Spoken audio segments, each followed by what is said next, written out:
Welcome to Manufacturing Matters, the podcast where we shine a spotlight on Alaska's makers, doers, and innovators. I'm Sami Jo. And I'm Megan. We're here to share the incredible stories of Alaska's manufacturers and the industry experts helping them thrive. This show is brought to you by the Alaska MEP, the Manufacturing Extension Partnership, helping manufacturers across the state to innovate, grow, and stay competitive.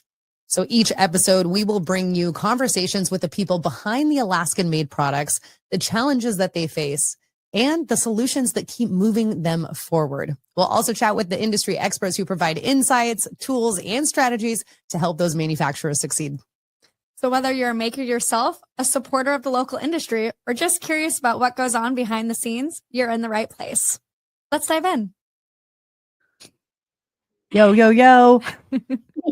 Yay, happy day. Thank you so much for joining us, Alyson. We have such a great guest to bring you guys today. We have Alyson, the founder of Hungry Bear Jellies, and we are excited to dive in with lots of great questions. So first, thanks for being here, Alyson. We just really want to hear about your story and how you got started. Well, back in 2018, growing up, my dad always told me, he said, all the berries in Alaska are toxic. He said, don't eat them. Blueberries are the only ones you can eat. Like, cool. So we moved into a house and the backyard was just full of other berries. And I was like, oh, what are these? So I found that you could eat them. So I was like, well, I want to make jelly. Jelly sounds fun. So I made it, all the wrong ways, but it worked. And started just making new flavors, trying some new things. Then our pantry was full of jelly. And my mom, she's like, you got to do something with all of this. So I started sending cases up with my dad to work. And he never came back with any. He always sold all the jars. And I'm like, oh, okay. So I started doing small markets and would sell out every time. So I was like, there's something here. So I just kind of started growing from there, trying to figure out, okay, what does it take to run a business? And then it just grew from there. And then I was walking through a store one day. I'm like, that would be really cool. I'm like, how do I get my products on that shelf? And I went through all the permitting, all the fun stuff that you get to do with that, and started making it in a DEC kitchen. Started reaching out to stores, started, getting my products on the stores, and it's grown from there. Where are you? So how many stores are you in now? Actually, let me go with the first question. What year did you start? What year did you start going wholesale, and how many stores are you in now? I started going wholesale, I want to say in 2021, 2022. I'm in 65 to 70 locations now. Holy cow. Hey, good job. Nice. Congratulations. That's huge. Yeah. To include Walmart and Fred Meyer as well. That's amazing. Yeah. Oh my gosh. So I'm just so curious about the story. You said that it started off with like your dad telling you that, oh, all the berries are poisonous. So what does your dad think now? Or what did you say where you're like, Dad, you know what? I think this is okay. Or really, I'm just gonna eat these. How did that evolve from there, and why jelly? I still give him a hard time about it for sure. He still says he never said that, but he just didn't want me to get hurt. So, I don't know. Well, and then I started picking fireweed because I knew I could make jelly out of that. And I'm like, it's pretty. And why not? And I was like, well, a lot of Googling. And I'm like, well, I can make this kind and I can make this kind. I'm like, oh, but look at this kind. And yeah, I said in high school, because I took 2 years of culinary in high school, and I was like, I will never have a job cooking. I just don't want to. That got me real far. That's what I do almost on a daily basis now. Wow. Nice. Now, I just want to say something about Alyson that's interesting because we go way back when I was doing granola stuff. And then Alyson was renting space in my kitchen, making her jams. So, what's also special, it's not just like these Alaskan flavors like fireweed, you have a whole line of spicy jelly. And I think that that's really Ooh. unique. So, I would love for you to share about your spicy jelly and what inspired that line specifically. So I love unique stuff. I don't want to make something that everybody else makes. It started with a blueberry jalapeno. That was my first flavor Yum. because it was suggested to me, and I was like, "Yeah, sure, let's try it." And it was really good. I was like, "Okay." And then I started experimenting more with the exotic peppers, Carolina Reapers, Scotch bonnets, ghost peppers, stuff like that. And it turned out that people really like that. So that's kind of I like to have that line because people are just like, this stuff's hard to find. Currently, I have 5 pepper jelly flavors now, Hmm. ranging from mild to hot. Peach Reaper's the hottest. It's a hot flavor for sure, but people love it. Yeah. Oh, let me just tack on and brag a little bit more about Alyson. Do you not have awards for these jams and jellies as Oh, well? yeah. I Share with us a Ooh. little bit about the awards because gosh. it's not just like, oh, this is just a jam and jelly in Alaska. Like she's Right. over here doing things with their jam. I started entering my jellies into the state fair in 2020 because that was my first year of being a vendor at the fair. Mm. And I was like, it'd be really cool to get a blue and a purple ribbon. Purple ribbon's division champion and blue's first place. And my blueberry jalapeno got that year. And Ooh. now I hold between all my flavors, looking at my ribbons, I hold about 25 now. Holy cow. Dang. So I got 9 new ones last year. Wow. Congratulations. That is You amazing. That's And huge. yeah, what a great way to market your product also Right. organically. Yes. Hey, everybody, check it out. And also, it's amazing. Also, it's award winning, right? And I have the 25 ribbons to prove it. Yep, they Yeah, hang good in my job. fair booth during the fair. Smart. Perfect. Well, I think that really dove into what we were going to kind of tackle next is what really sets your jellies apart. And I mean, Mm. award-winning spiciness. Do you have anything others to add on it? Like what sets you apart from your competitors? No, we don't put any preservatives, no dyes. We don't use just unnecessary ingredients. You go to the grocery store, you pick up a jar and it's like, oh, this has red dye in it. This has this in it. It's like, why? That's not necessary. Yeah. And Right. customers love when you can be like, hey, it's just berries, sugar, and pectin. It's like, that's it.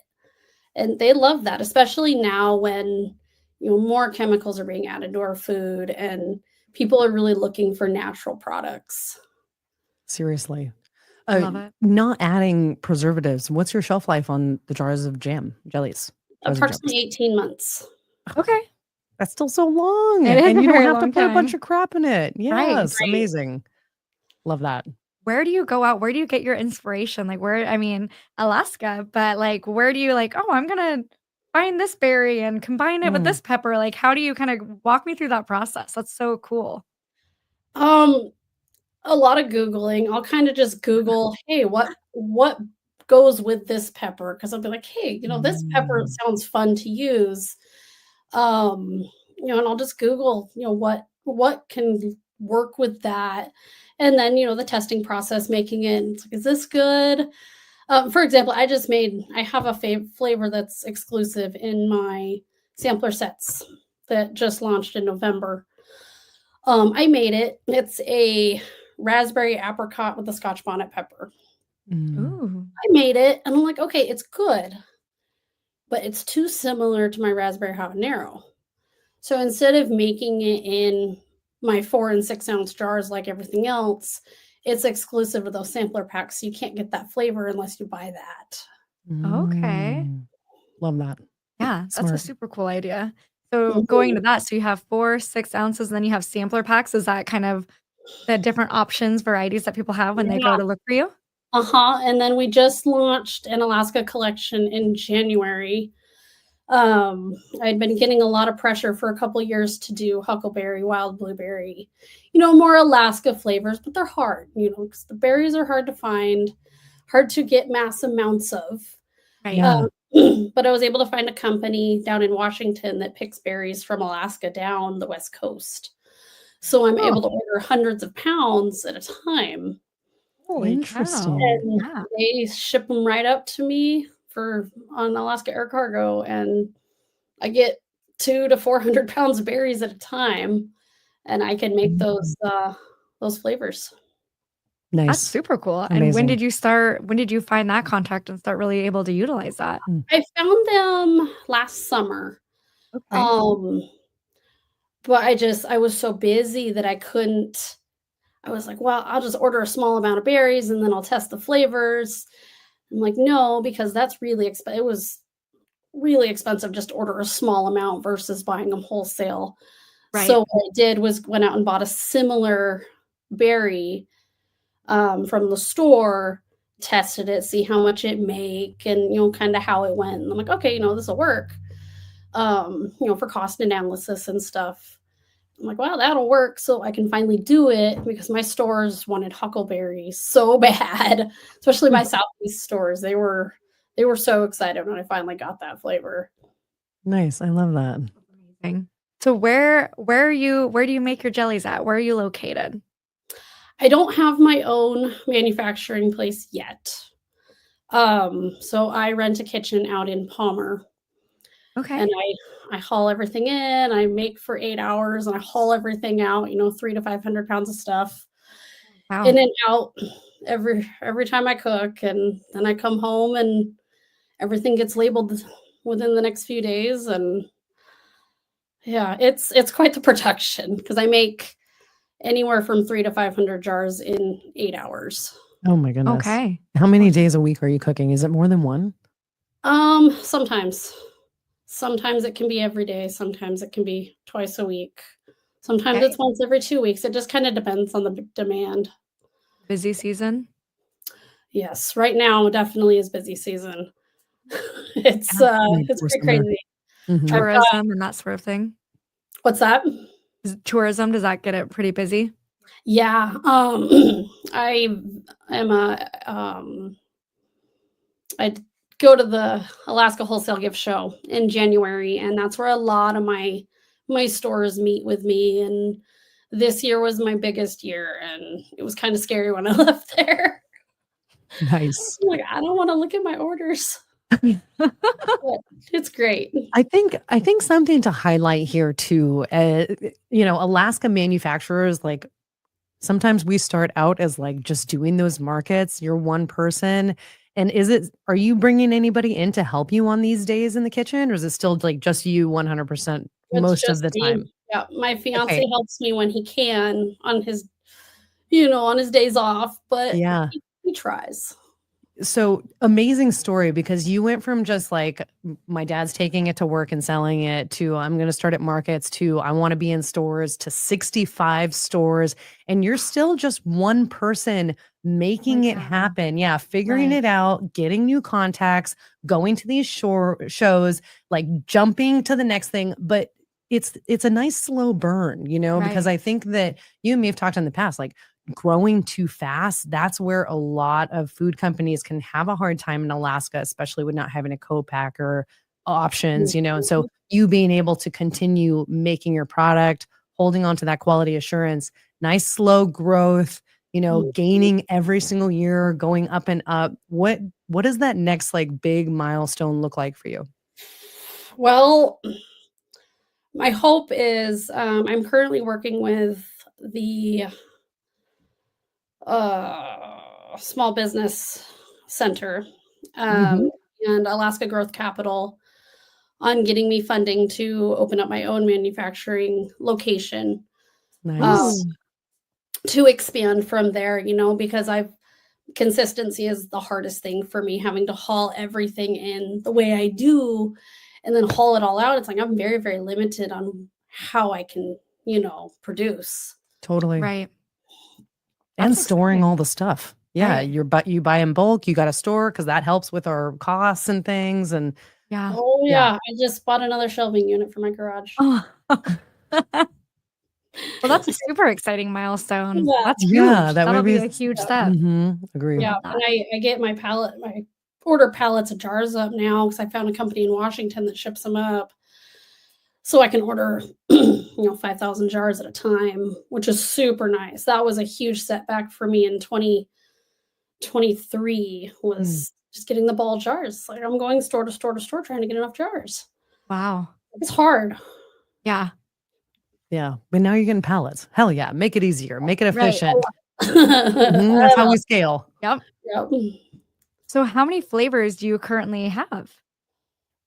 Right now we are up to 14 products. Wow. So Okay. we have 12 flavors, 2 in the Alaska collection, 5 in the pepper jelly line, and then 5 in the regular flavor line, as I call it.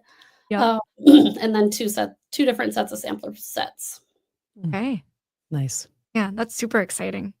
So how has being a small manufacturer in Alaska influenced your business? Customers love Alaska businesses, even if they're in the lower 48, they come up and they're looking for that bear logo.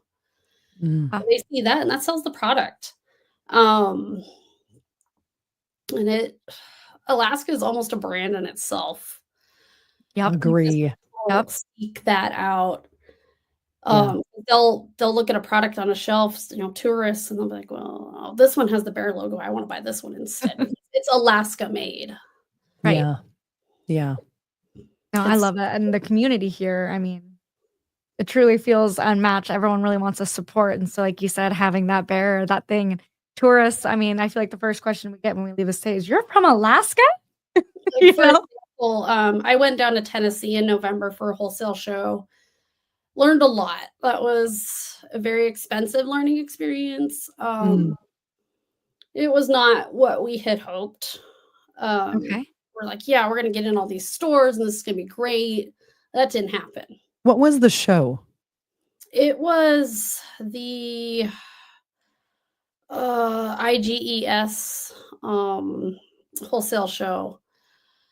And they had 2 locations. I was at the smaller location. Yeah, there was foot traffic. Yes, I handed out a lot of stuff.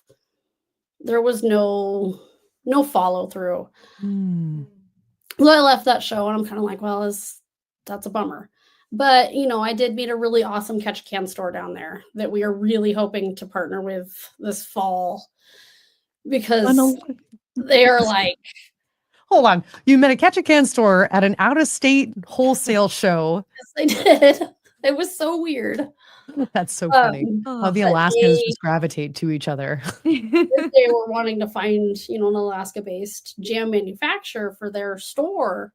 Oh, And they found us and they're like, "Oh, we've never heard of you. Like, this is wow. amazing. Your logo is amazing. You've got the bear sticker. That is exactly what we're looking for."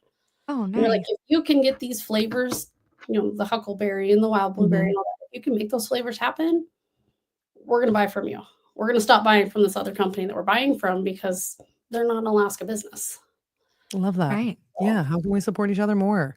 I love Mhm. that you had to go to Tennessee to really find each other and And then they were connect. looking for, yeah. Yeah. It was weird. I'm like, "Okay." Just had to Small travel world. across the US. Yep. Yeah. Okay, so what were maybe a couple more top lessons from going out of state, doing a wholesale show? This was your Wow. first one? Yeah. Yeah, what were the top lessons that you learned that you could help other people in your position that are exploring that option? It's really hard, because the stores, they're just so different down there. Uh, Mm, they they're not I guess what I can say is the wholesale show up here and the wholesale show down there are 2 completely different dynamics. Um, they're not really looking for, little touristy stuff. mm, They want more, like stuffed animals and stickers and stuff like this, and they don't it's really hard.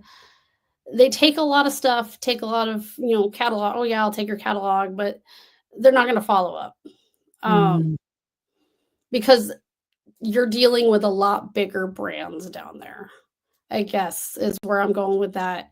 So they want bigger brands. They want, more products that are seen everywhere. Okay. mm. It was super weird down there. Definitely a different dynamic. You know, like San Diego Zoo was coming through there. Oh, interesting. Um, really big places, Yellowstone, stuff like that. So they're not looking for a small company. And shipping from Alaska too. Right. You start talking to Totally. somebody and they're like, "Oh, shipping." They kind of cringe when they say you're from Alaska. Oh, 'Cause they okay. think Interesting. that it's gonna be really expensive, and it's like, "No, it's really not if you ship smart." Alaska Air Cargo, Right. I use, flat rate USPS flat rate a lot because my stuff's heavy, Yep. Mhm. and it's hard to find affordable shipping. Do you think it would have been more beneficial for you to have gone and walked the floor before going with a booth? Absolutely. I'm hoping to do the Las Vegas wholesale show here in a couple of years, but I'm gonna go and I'm gonna walk. Mm, Yeah. Kind yeah. of, because you can look at a floor plan, you can talk to other vendors all you want, but unless you see what you're walking into, it's completely different. Yeah. I got there and I'm like, oh, this venue is really small. It's no bigger than Denina. Oh, interesting. Okay. Just like, and then you go to the other venue that's, so I was in Sevierville, the other venue's in Pigeon Forge.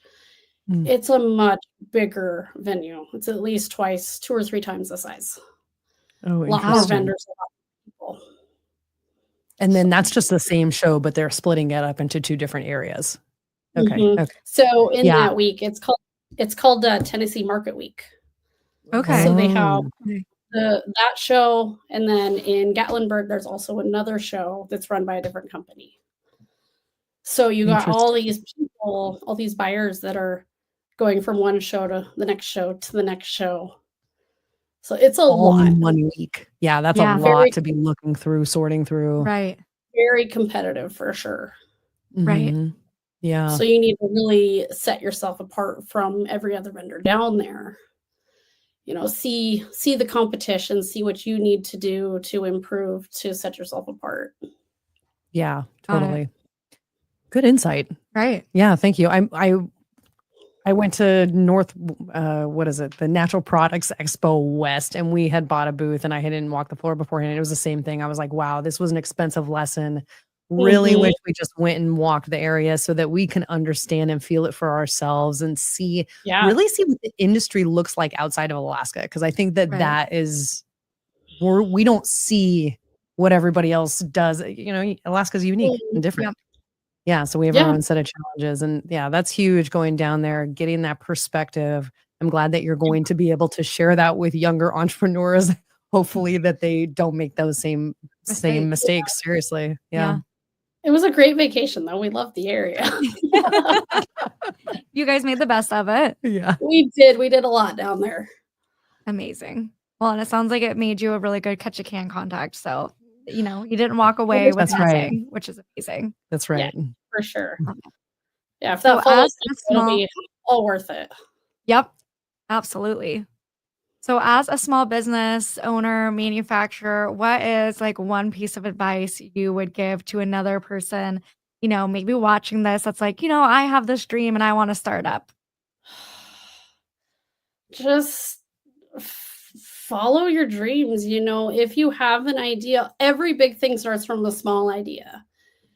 Um, Nothing I like grows overnight.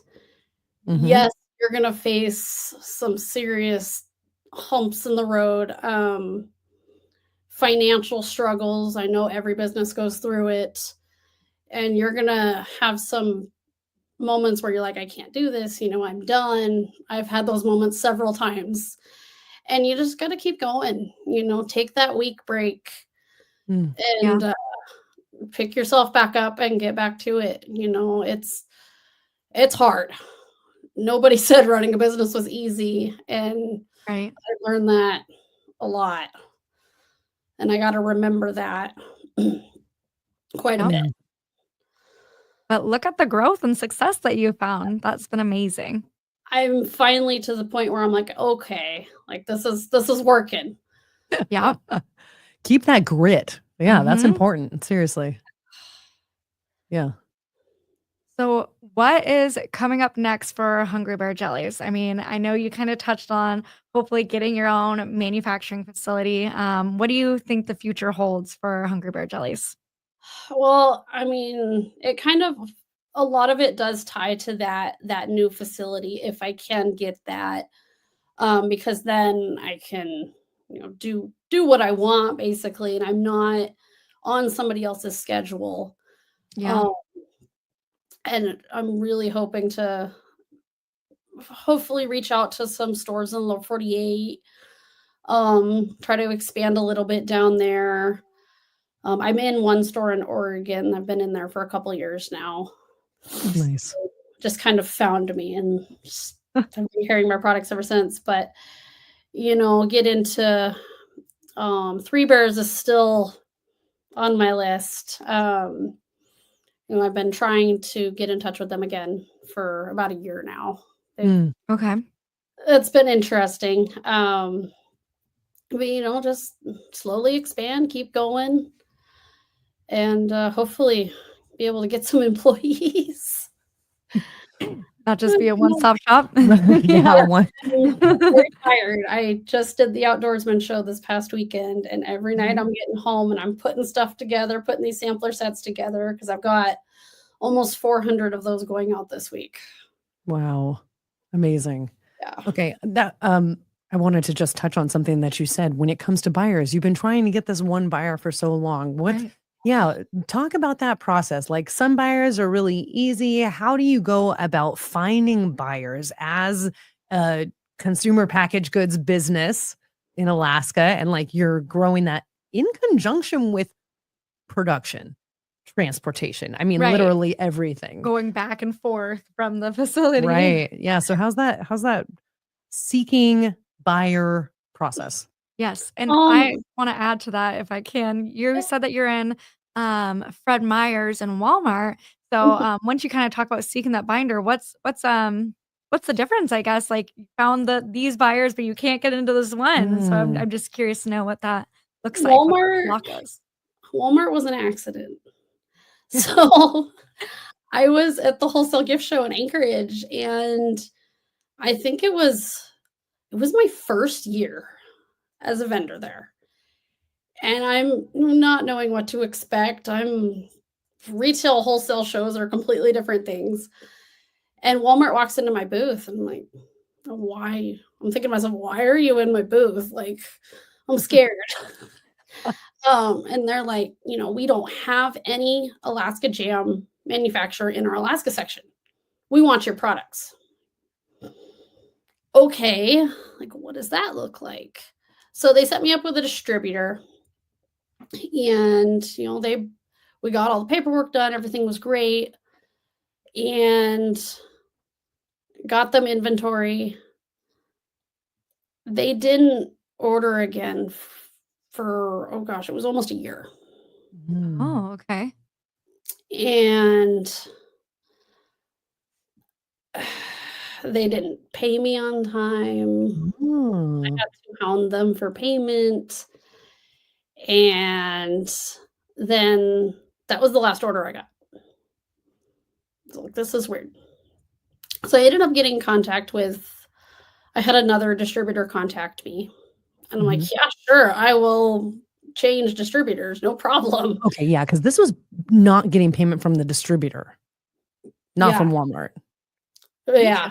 I also remember this happening. Yeah. Yeah, it was crazy. Mhm. And I was like, yeah, sure, like, I'll I will stop doing business with a distributor. Well, I had to let them know Yeah. that I was ceasing my business with them. They come back, no, you signed a 5-year contract. You have to work with us. And I'm like, no, I didn't. I was like, I negotiated the contract. I said, but you never sent it back to me to sign. Okay, fine. Well, you need to buy back your $1,000 in inventory that's sitting here. Okay, cool. I'll buy it back. Don't know how you have inventory. The shelves have been empty for months.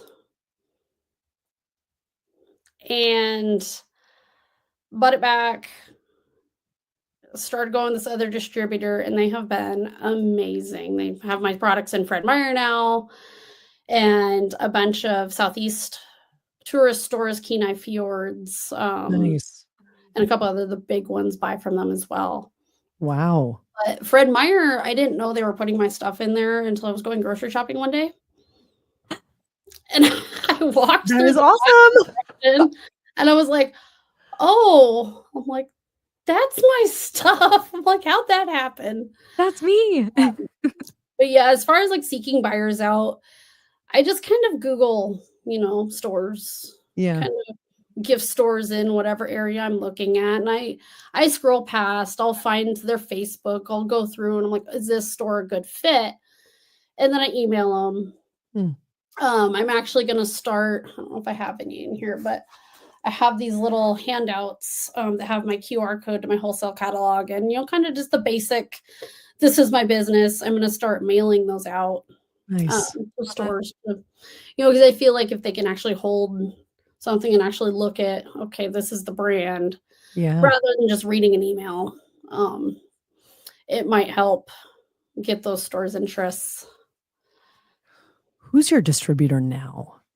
JC Marketing. Nice. I don't need to ask who the other one is, but I will say that this is a great example of like how one hiccup could really be a lot bigger of a project than you want it to be, right? Like you get so excited, hey, I'm going to get into Walmart. Boom, my stuff's at Walmart. And then it's like, there's another piece of the puzzle that is making that a not smooth process. And so really who you work with is so important, like those relationships that you have, because these people are promoting your business, just like this distributor got you into Fred Meyer, right? Like they're working with you. And that is that's so valuable. Like you need to have a good partnership that's going to help boost your business, not like hinder me, like don't hold me back. So I'm glad you found a distributor that's pushing your product out there properly. Yes. They are wonderful. And we just launched 2 new flavors and then our sampler packs in Walmart in November. So hell yeah. Good job, Alyson. Amazing. No, thank you so much for sharing that. I think that's been like a big, hurdle that a lot of people look for, and they come to us and they talk to us like, how do we get there? So kind of circling back. So then what's the road barrier with 3 Bears that makes that different, I guess, than like a Fred Meyer Walmart scenario? Well, I had, I had gotten a family friend actually knew the product buyer for 3 Bears. So he got me in contact with them. Nice. And emailed, got the meeting. Cool. Yes, we want your products. It's been crickets since. I've reached out a lot and I'm like, I don't know how much more I should push before, if they're like, no, we don't, you're being too pushy. We don't want your products now. But then there's like no response. So yeah, it's hard to figure that. Could it be that there's a different person in charge potentially now? Maybe. I talked to them at the wholesale show. And apparently the person was out on leave, which cool. Gave him my card. I'm like, hey, can you just have them get in contact with me? And I haven't heard anything. Okay, well, 3 Bears buyers. If you're listening, get Hungry Bear Jellies into your stores. Yes. Yeah. Why not? I mean, that is a local grocery store that we should be holding a made in Alaska jelly. Yes. Right. I mean, how can we we want to get more Alaska stuff on the shelves so that we're providing for each other here. If only 5% of what we make is here in Alaska, come on, that's ridiculous. Right. Like this is better for our food security, promoting our own people. Like how do we boost up what's happening in Alaska? Then get it on your shelf. Seriously. Yes. Okay. We'll see what we can do. Alyson? But my first store that I got into was House of Bread here in Wasilla. Okay. And I was so nervous. I just like walked into the store with my list of pricing and everything, and my mouth is dry, and I'm like so nervous. And I was like, "Oh, can I talk to the owner?" And she comes out, and I'm like, I make local jams. Do you want to buy some from me?" And she's like, "Yeah." And I was like, "Oh, it was that easy." But they've All you been gotta buying do is for ask. about 3 years now. Oh my Wow. gosh, I was amazing. so nervous, and I'm like, "I don't know if this is the way I should be doing this, but this is what we're doing." And it worked. And Mhm. how much have you grown from that interaction, to like now? So much. I bet. So Yeah. many lessons, so Mm. many just so much jelly. So much jelly. I think I think I've sold between 30 and 40,000 jars now. Oh my goodness. That's I don't really know. amazing. I Keep it just Amazing. up. Yeah. I just ship it out. No, I love that, and it sounds just from this conversation, I mean, not only is your business growing, but your confidence is growing too, and, like, going in there and asking That's that right. question. Yep. Yeah, that's been a big thing, I'm not a bubbly people person. I'm super just I don't it's not that I don't like people, I'm just not very outgoing, trying to get that like at events, for example, it's hard for me to really be like, "Oh, hey, yeah, buy my stuff, try this, do this." I'm just like, "Ugh," Right, it's hard. Yeah. Good job pushing yourself through those uncomfortable times, because right. that's how we grow. Yeah. Mhm. And it's Yeah. not easy, especially being like a solopreneur, basically. You have to wear every single hat. So I could be Holy really cow. awesome and love this thing, but then this thing is a struggle for me. Right, But Mhm. what other choices do I have, right? When you're growing a business. So yeah, Yeah. pushing through that, good job.